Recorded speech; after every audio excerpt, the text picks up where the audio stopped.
Network Entertainment. But first, let's define what burnout is, no, for our listeners. Burnout is actually a state kung saan yung physical, mental, emotional, actually the whole component of your health is already affected. To the point na parang ang hirap-hirap ng bumangon.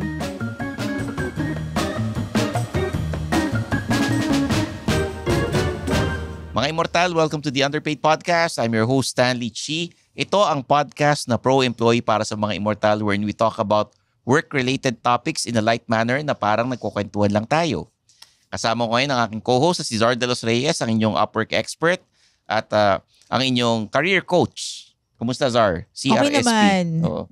Medyo stressful yung week ko. Oo. Nababurnout ka na ba sa trabaho? Oo. Totoo. Talaga nababurnout ako. Ang pag-uusapan natin sa episode na to, yung signs na nababurnout ka na sa opisina. Lalo na sa boss mo. Relate. So, bago natin simulan ng episode, like and subscribe to the Underpaid Podcast. Leave a comment, rate the podcast, sagutin yung poll question at i-follow kami sa mga social media accounts namin. Si Zar De Los Reyes sa kanyang LinkedIn account at ako naman on all social media platforms, Stanley Chi, tsaka Suplado Motors sa YouTube.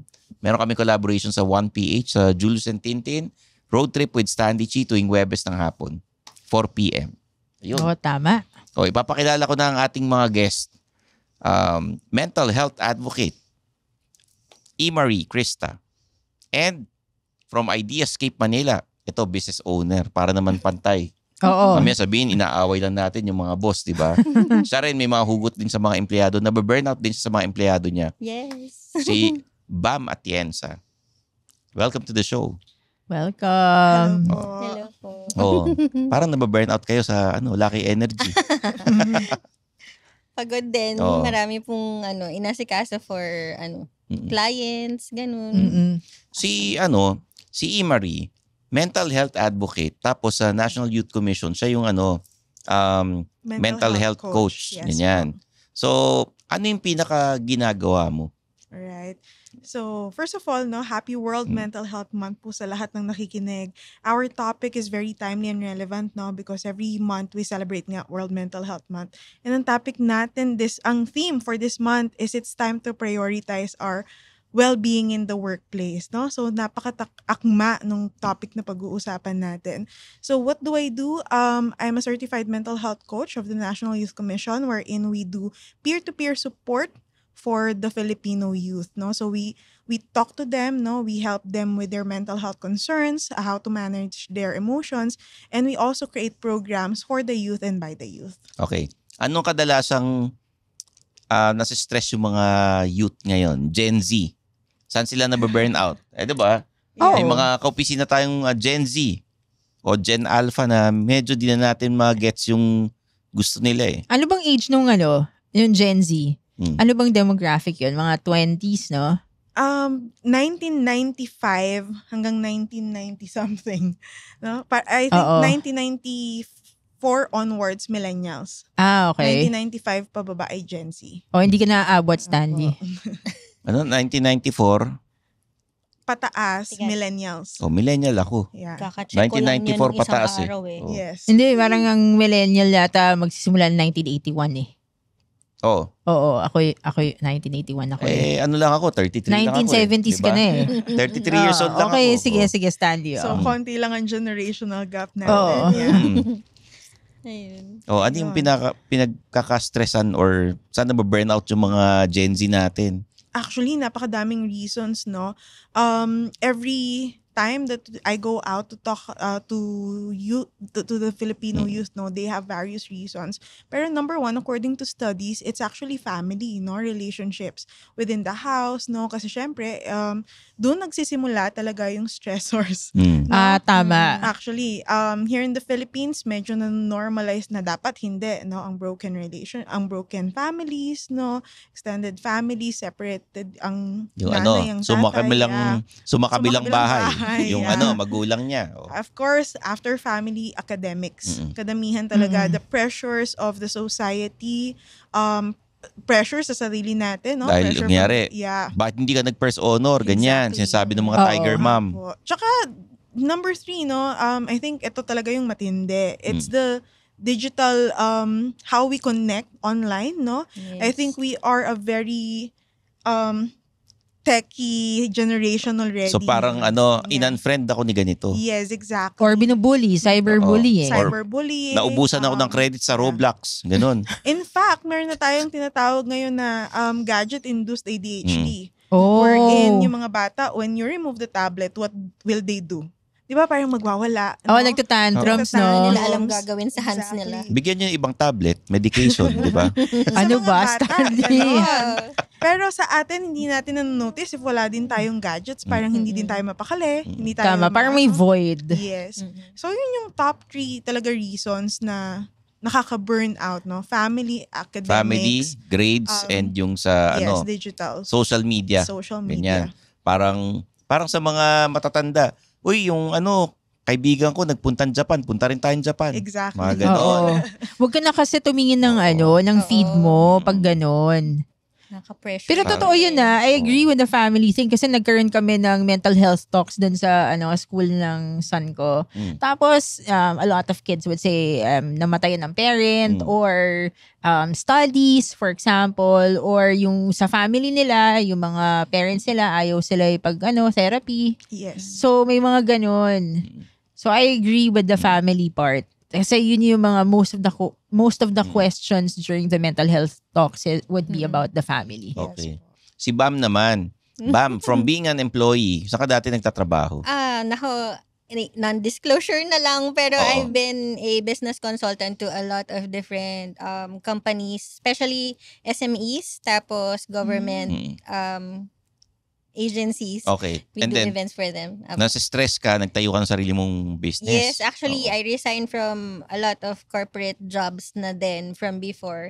And then, I decided to move forward to doing what I actually love, which is doing events and marketing. So, nung nag-resign ako, sabi ko, shucks, gusto ko na lang mag-business para at least I'm my own boss. Oo. Diba? Yung usual na reasons why you resign because yun nga, Yes. toxic si boss, toxic yung office mate mo, tapos yung sahod mo, hindi sapat pang gasolina, pang kain, tapos magpapatawag pa ng meeting. Minsan, iiwan sa'yo yung responsibility nung maraming bagay. Tapos, yun nga, underpaid talaga pagdating kapag nagtatrabaho ka dun sa corporate. So, nung na-burnout ako, Underpaid ka, overworked ka pa. no? yes. Overtime, over everything, overtime, overwork, tapos over expenses, tapos underpaid ka. So, when I came to that kind of understanding with myself na, shucks, ayoko nang magkaroon ng boss, ayoko magkaroon ng toxic.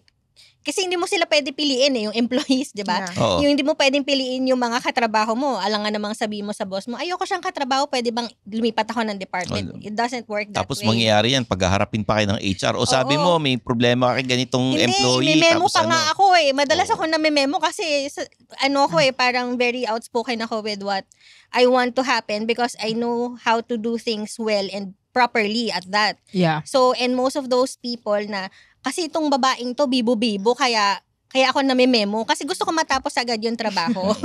Alam mo yun? So, gusto ko matapos yung trabaho mabilis, gusto ko makauwi. Pero by doing that, yun, na-burnout ako, tapos na-memo pa ako. Yan sabi ko, ayoko na lang. So, we decided, ako personally, I decided to open up our own business, Oo. which is events and marketing. Kasi Napolitika ka ba sa office? Oo naman, Paano ka grabe. napolitika sa office? Di, madalas kasi, EA ako ng boss. So, yung mga anak, Executive Executive assistant. oo, assistant. kasi nga, hindi ko alam, basta medyo, pag nag-apply ako for operations manager or marketing manager, I always move up to that EA position with the boss. So, ngayon, ang kalaban ko, mas mahirap yung mga anak nung may-ari. So, mas mga nakaka-stress tagapagmana, yun. Oo. So, Ano to mga usually ba yung mga companies would be family-owned corporations? Yes, oo. Family-owned corporations. I worked with may petroleum companies, 'di ba? Yung big four Okay. na companies. And then yung silent player who supplies a lot of petrol products with different small players ng motor oils. So yung CEO, yung pinaka-patriarch ng business na yun, he was teaching his sons how to do the business and then I'm the EA. Oo. So, ayun, doon nagsimula yung sabi ko, mas mahirap pala kapag yung kalaban mo yung anak ng may-ari.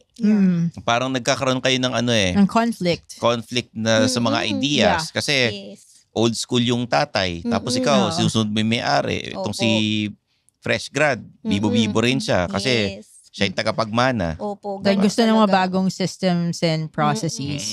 Tapos, syempre, entitled sila kapag project nila yung gusto nilang approve Yeah. agad ni daddy. Pero kapag yung tamang magpo-produce talaga ng actual sales, hindi na-approve. So, ngayon, ang ending, sa akin pa rin ang sisi kasi dumaan daw sa akin yun, hindi ko Paano daw mo inaral. sinasabi dun sa tatay, ito kasi magaling mong anak, may epal, nga ganon, hindi ganon.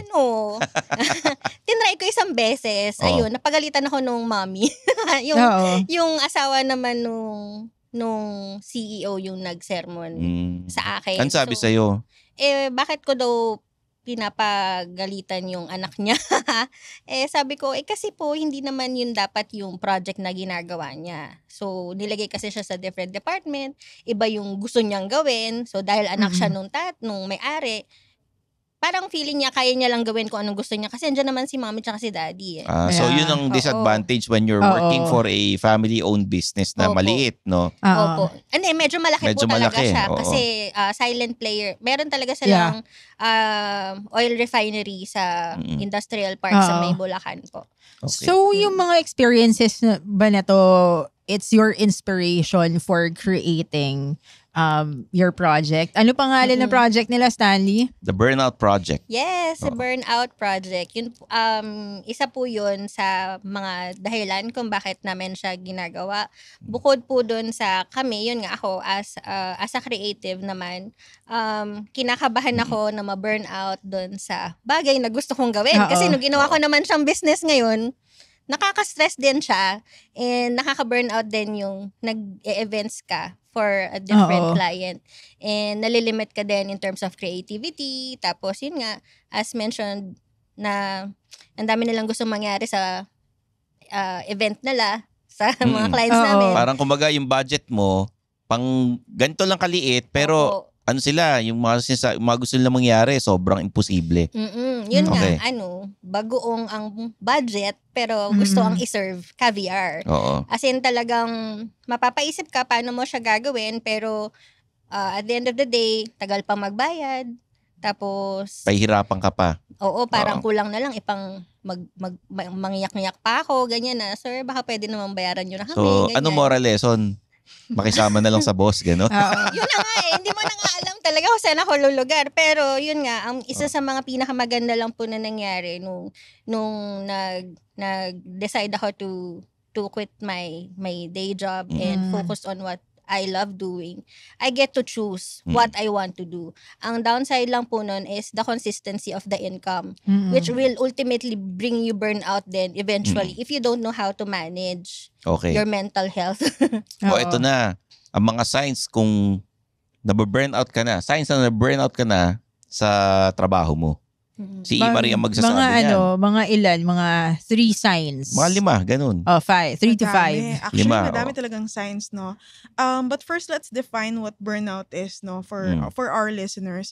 Burnout is actually a state kung saan yung physical, mental, emotional, actually the whole component of your health is already affected. To the point na parang ang hirap-hirap ng bumangon. Parang hinihila mo na lang yung paa mo Yes. para pumasok sa Yeah. opisina. Ganon. Exactly. Oh. Iba kasi yung napagod ka lang. Tapos parang you are resilient, you can cope immediately. But when you reach the point na you feel burnout, it's different already. And what are the signs? No, una, of course, physical. It will affect your how you eat, how you sleep, no? Yeah. Nagsistress eating ka na. Yes. Kumbaga parang namumroblema ka, tapos parang dinadaan mo lang sa kain. Exactly. Ganon. It's either you are stress eating or you're not eating at all. Kasi hindi ka makakain. Uy, No, parang nagawa wala ko na kang yan, boss, appetite. ah. Nagawa ko na yan, boss, Diba? ah. Like, ang laki ng pinayat ko. Like, mga Kasi 30 pounds. Parang wala ka ng appetite to, eat. You don't enjoy it. Di kaya No? COVID dyan, wala nang panlasa, kaya kumain. Possible. Ganon, no? Physical, of course, no, may changes sa weight ng katawan. As you Yeah. Either mentioned, lalaki no? ka or Yes, papayat exactly. ka. No? Second, of course, our emotional well-being is also affected. If napansin nyo, yung mga mabibilis magalit, mabilis ma-irritate, no? Oo, nagsasnap ka na lang. Yes. Mabilis yung parang they don't understand their emotions and they cannot manage it Hindi ka na well. mahinahon makipag-usap. Parang Exactly. konting maliit na bagay, nagwawala ka na. O wala Oo, ng parang- control. Oo. Parang, sobrang sensitive ka ba? Or sobrang insensitive mo? Parang ganon. You don't So, understand the sensitive. emotions. Gen Z ka ba? Ganun? Yeah. Oo. Ba? And of course, mental is also affected, no? How you focus, how you concentrate, no? Yung cognitive functions natin, hirap na tayo to, focus on things, no? Parang, di ba, pag tayo sa work, parang ang hirap Hindi ka mag-isip, mapakali, ganon? Hindi ka makapag-process ng mga bagay. Oo. Parang ang hirap mag-focus, mag-concentrate, parang all over the place yung utak mo. Parang Mm. ADHD Yes. yun. Oo. Diba? May pagkahahawig po. Oo, pero yung mga sinabi mo kanina, eating habits. Yes. Mm. Tapos yung second, yung sa ugali. Emotional. Emotional, mood di ba? changes. Mood changes, di ba? Pangatlo is Mental. mental. Parang Yes. di ka na mapakali. Parang Oo. gusto mo na mag-resign. Uy, ganon. pagdaanan ko na yung tatlong Oo. yan, Okay. May dalawa Oo. pa. Dalawa pa. Actually, spiritual is also affected. no? Yeah. Parang you remove all your beliefs. Lalo na tayo, we are in a very Christian, Catholic. Parang pwede mo sabihin na parang di ka naniniwala sa Diyos, galit ka sa yes, Diyos, ganyan. Parang you put the blame on Him. Oo. May ganong factor din as Kasi well. bakit naman kasi nangyari sa'yo yun eh? Oo. Bakit ikaw, di ba? Oo, parang Oo. mabait naman ako. Oo, ginagawa Diba? ko naman lahat. Bakit Exactly. ako? Bakit ako nalang palagi malas? Mm. Umuhugot-hugot ako yan, Oo. oo. Yeah. And Yung lastly, lastly. siguro social, no? How we connect with people as well. Parang ayaw mo na, nagtatago ka na. Yes, you tend to be you tend to isolate yourself, no? Nagkakaroon ng deviance. The things that you love doing, parang suddenly you wanna stop doing it. Nawala ka na Yeah. ng gana. Yes. Kasi usually, Opo. nag-isolate ng sarili, may utang yun eh. Exactly. May utang, tapos May utang, nag-change nagtatago, ng, di ba? ng pangalan Oo, sa yan, ganun. Facebook. Binabaliktad. Oo, binabaliktad, ginagawang Chinese. Di ba? O, hindi, yung parang kunyari yung paano kunyari, Ana yung pangalan mo, hindi, binaliktad mo, Ana pa rin eh, no? Binabago yung apelido. Oo. Di ba? Yeah. Oo. Or talagang totally tatanggalin mo na yung sarili mo sa social Oh, media. maging hapon, maging anti-social ka, gano'n. Oo. So, Yun yung common ito na, signs talaga natin. eating habits, yung emotional, yung ugali, Yeah. parang bigla ka lang nagagalit. Yung next is yung mental, na hindi ka na papakali, parang gusto mo Yeah. na mag-resign. Pang-apat, spiritual, hindi ka na naniniwala sa Diyos, galit ka sa Diyos, sinisisi mo na kahit sino. Yung pang-lima, ina-isolate mo na yung sarili mo. Mm. So ano yung Social. dapat na gawin para maiwasan yung ganitong burnout? Napakadami nating pwedeng gawin. Yes. No, but ako, I would like to focus on 4 things. Of course, first, we have to be self-aware. It's important that you understand who you are, what you are, to better help yourself. Kasi, ewan ko if ako lang, no, if na-experience nyo na yung nagtanong kayo sa sarili ko, bakit ko nagawa yon or bakit ko nasabi yon, no? Sinagot mo yung sarili mo nun? Hindi. Kasi parang ang hirap eh. You are not Nakakainis ka, aware. Stanley. Hindi. Seryoso tayo dito eh. Oh. Tinanong mo yung sarili mo, di syempre, sasagot ka, di ba? Pero Oo. you don't get the answer kasi hindi mo nga naiintindihan kung sino Oo nga. ka, no? Para yung hinanap mo yung sarili mo eh. Hindi mo Exactly. nakita. Oo. Tapos nakasalubong mo. Ibang Ganun din. ano na yun. Di ba? Yeah. Huwag nyo hanapin yung sarili nyo mga immortal ha. Mahirap gawin yun. Actually. Oo. Oo. Madali siyang sabihin pero Oo. mahirap gawin.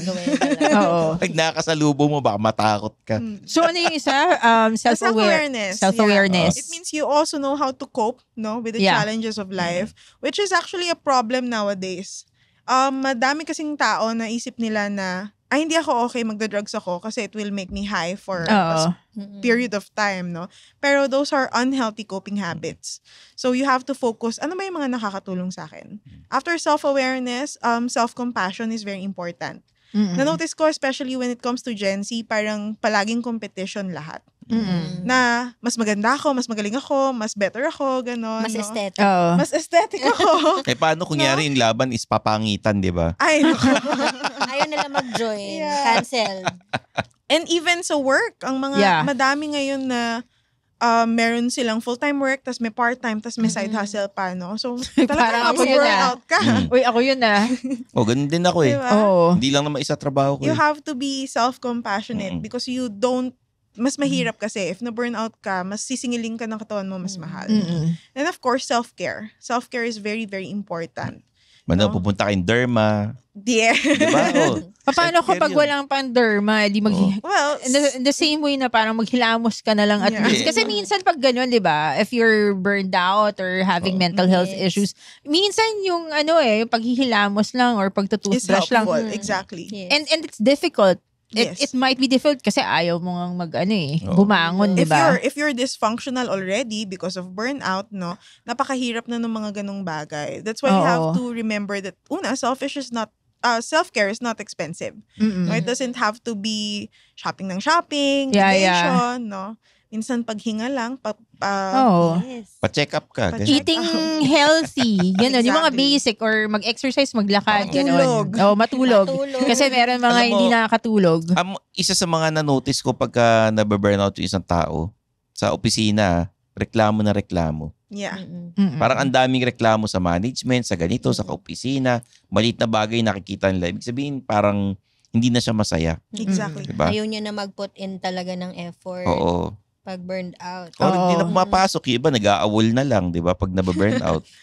Mm-mm. Oo, masama yun. Wag mong awol. Mm. Magpaalam at least, di ba? Oo, Oo. malis kayo na maayos para makabalik din kayo, di ba? Oo. Kung sakali. Magsasabi lang naman. Oo. Pwede na. Nagsasabi Oo. lang naman kayo na, Sir, pag uwi ko, di na ako babalik sa office. Kaya last day ko na po today. Literal na nagsabi lang. Oo, No? literal. Hindi, magpaalam kayo na maayos sa Oo, HR. Tama, Ganon. tama. Pero ikaw, nadaanan mo na ba yung mga yan? Yung mga sinabi nila? Yung parang napipilitan na lang pumasok. Mm-mm. Dati sa advertising, sobrang na-stress ako kasi hindi ko gusto yung yung culture, hindi ko gusto. Oo. Tsaka medyo, sinasabi ko naman, nagkaroon naman ako ng kupal na boss. Oo. May mga kupal lang kaopisina, di ba? Na-experience ko rin yan. Kaya tapos sa Manila ako nakatira, yung office sa Makati. Pagpasok ko pa lang, pagod na ako eh. Oo nga. Mm. Paano pa ako Antipolo going to Makati, BGC? Parang 3 oras. Di ba? Araw-araw papunta. Tapos pabalik 3 hours. So 6 hours ng buhay ko. Nakaupo lang ako sa biyahe. Grabe, 6 Pag- hours. paano mo- Talaga? Balikan. Di subukan mo maglakad, mas mabubuo mo yung 10,000 Kaya nga steps. eh. Yung ganon. Makakarating ka rin in 3 hours. di ba? Makakarating ka na rin ng Makati. Oh, 10,000 steps. Ako nagsistress eating ako ngayon eh. Kaya lang bumili ka ng dapat sabi ko, sige magda-diet ulit ako. Kasi 'di ba, nagda-diet ako for health issues. Mm. So sabi ko, kaya lang bumili ka ng pizza. Para sa kanila yun, di para sa atin. Ganun ba? Para sa mga parang guests. inisip ko, bumili si Stanley ng pizza. So medyo hindi ka nakakatulong ng konti. Di wag ka kumain. Pero yun nga, nagsistress eating ako. So nag-gain ako ng weight. Mm. So Google nyo na lang kung bakit. Mm. diba? Stress eating, Oo. kasama yun. So lahat yan, para yung alam nila yung gagawin nila, dapat mag-attend ng Burnout Festival. Tama. Kailan to gagawin? Yes. Miss Bam? Bali, this coming November 9, 2024, sa Venice Grand Canal, sa McKinley Hill. So, we Oo, have... yung isang BGC mall na mahirap puntahan. Di ba yan yung may VGC. Di ba yun may yung parang may Gondola. Yes, gondola. may gondola. Yeah. Oo. Aside from a lot of food na Saan pwede kayo dun sa yung... kanal? Hindi naman. Doon sa kanila, sa piazza. Doon sa Oo. piazza, meron doon isang malaking open space Mm. for us to do our event. So we do have a lot of activities that you can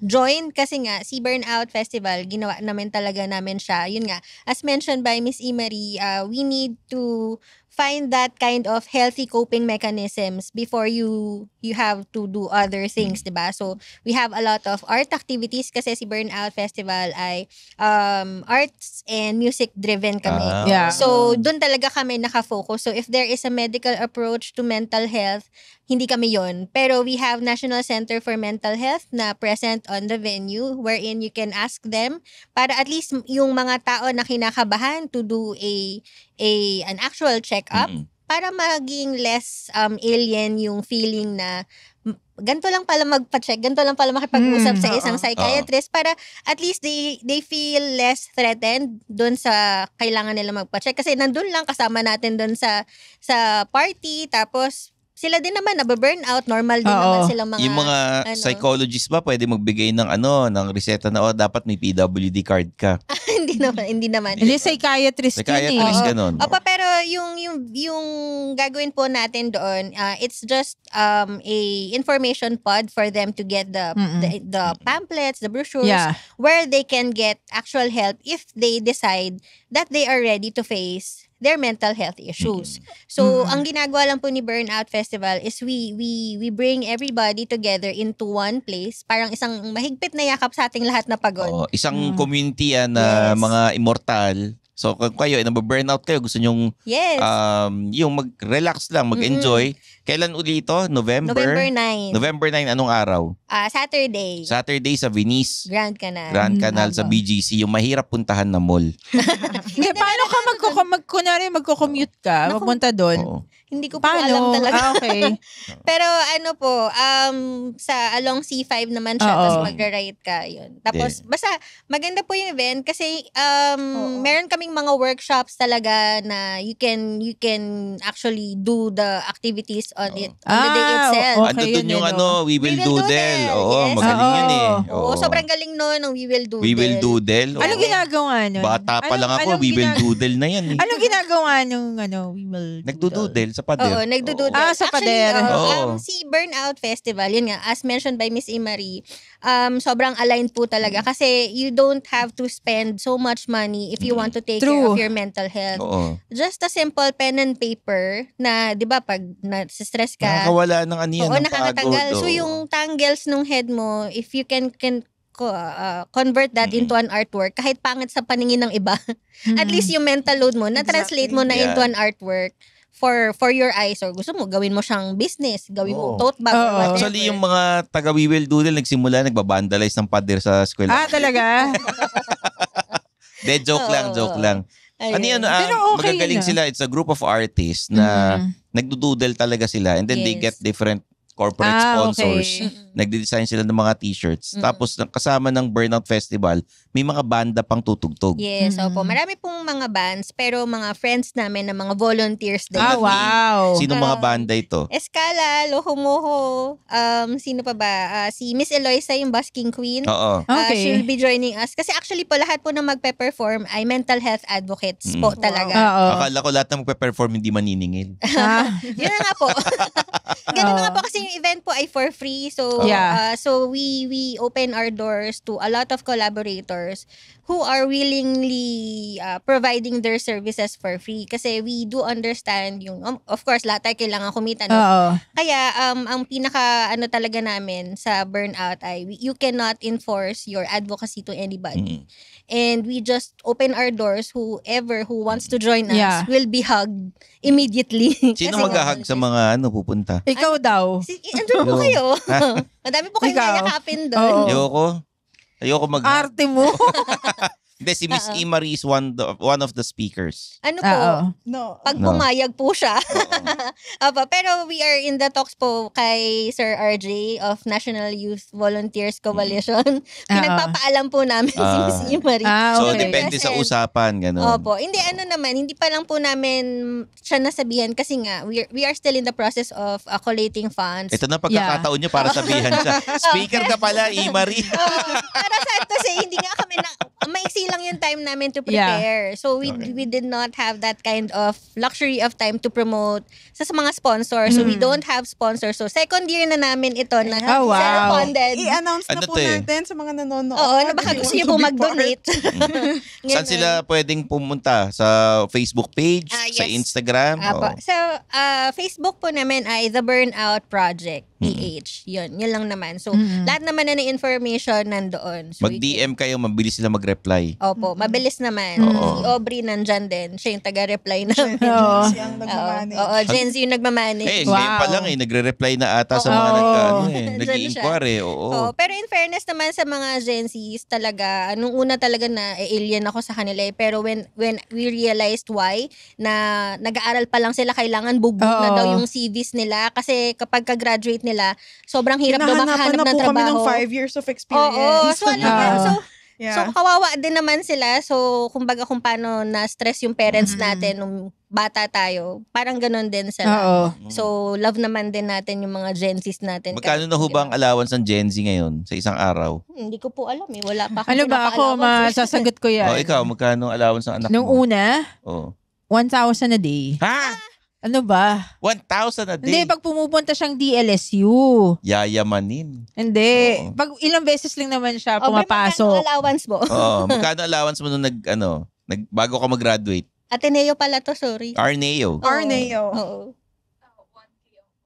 1K a week? Oh, scholar pala siya. Pero Oo. naka-dorm. Yeah. Okay. Distance. Naka-dorm siya eh. Ganun ba? O, tama. Oh. Okay. Naka-dorm tapos yung pagkain Siya, umuwi siya. Doon sa dorm. sa dorm. Hindi. So, yung 200 per day niya is pang Oo, SB lang yun. Oo. SB. Katipunan. Bakit ikaw, magkano ba allowance mo nung bata ka? 50 pesos, gano'n? Hindi. 100 Yung a day. 250 pa yung 100 a day. 100 a day. 100, 120, 150. Kailan yan? Malaki yun. 1995 ba yan? Ganon? Mga late Sige. 2000 na yun eh. Kasi 33 nga ako, di ba? Grabe. Oo, yun. Ako 500, noong 1999. Naks, yaman. Yaman. Oo, yaman. Good for 1 month. Hindi, one day yun. Yaman. Oh. Ang laki nun. Ang laki Kayo, po Miss nun. Imari, magkano allowance mo dati? Prayers. Please. Kasi kung malapit naman ang bahay mo, ako malayo. Pinagdadasal ako yung- ng nanay ko. Ganun. Mm. O yun, pero sana mga immortal, mag-join kayo sa Burnout Yes. Festival this November 9. 9. Yun. Saturday. Saturday. Sa Venice, Makindi, sa may BGC. Kasi maraming nahihiya pumunta sa mga ganyang events minsan eh. Dahil di ba may stigma ng mental Oo. health, di ba? Kaya nga Pero- burnout na lang yung Oo. natin. Mm. So parang pag nababurnout kayo, Oo. punta na lang. Punta na Or lang kahit kayo dun. hindi. It's Magkita-kita for- tayong lahat dun. Oo, kasi may mga resources naman eh. Mm. Ang importante, kahit hindi ka nababurn out, pumunta ka pa rin kasi Yes. syempre may mga resources na magagamit mo in the future or magagamit mo for your friends, other people, di ba? Yun. O kaya So- kapag meron kang friend na feeling mo, hindi siya okay, tapos you don't know how to tell her that she needs to, to take care of Oo. herself already. Hindi, yayain mo na lang. Yayain mo na lang. siya dun. Oo. Oo. So, Para Ang maganda ma-discover nito, niya. free ito. Yes. Oo, free Oo. naman siya. ito eh. Tapos Yes. maraming mga booth na nandun. Sino yung mga maglalagay Pati ng yung booth doon? yung Sila. consultation free, O yun. no? Sa Opo. mga Nasa National Center for Mental Health, you can ask them. May psychiatrist doon. Yes po, Oo. meron. Imagine mo, ang bayad sa psychiatrist, mga 3,500 to 4,500 eh. Yes. Pag psychologist, mga 2,500. Syempre alam ko yan, Okay. diba? Oo. So yun, nandun lahat ng details sa social Oo. media ng The Yes. Burnout Project Yeah. PH. Apa. Maraming salamat, Miss Imari. Maraming And salamat po. Ma'am so Bam, much. maraming Thank salamat you. From Ideascape Manila. Salamat sa We Will Doodle for connecting us Thank you. dito sa Burnout Project. So there you have it, guys. Magkita-kita tayo ron. November 9. Yes, November 9. Oh. See I'm you your host, there. Stanley Chi. For Miss Zardels Reyes, E. Marie Krista, and Bam Atienza, this is the Underpaid Podcast.